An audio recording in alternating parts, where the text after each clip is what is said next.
माटी आलू माछ बेसर आसतु बनइबा से प्रथमे माछरे हलदी लुण पकई ताकू भल भाव माछ सहित गोली नेबा।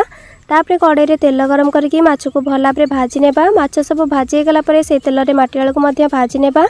माटी आलू भाजी गला परे ताकू गोटे जगह को काढ़ी देकी किछि तेल गरम करबा। तापर सेतिर पकेबा किछि कटा टमाटो आ ताकू हल्का टिके गोली देकी सेतिर पकेबा जीरा सोरिष अदा रसुण पियाज सुखिला लंका बटा मसला बटा दे सारा पर हल्का टिके ताकू कषिबा। तापर से पकेबा कंचा लंका हलदी गुंड भल कलर पाई काश्मीर लंका गुंड आ स्वाद अनुसार लुण। एबे सब जिनस को भल भाव गोलेकी मसला को कषिबा। से अल्प अल्प पानी देकी सोरिष मसला को बेसी समय कषिबेनी ना मसला पिता हो।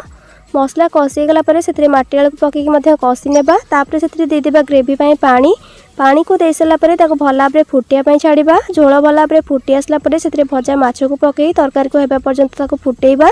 किछि समय तरकारी फुटला परे माटी आलू माछ बेसर आमर पूरापूरी रेडी। Thanks for watching.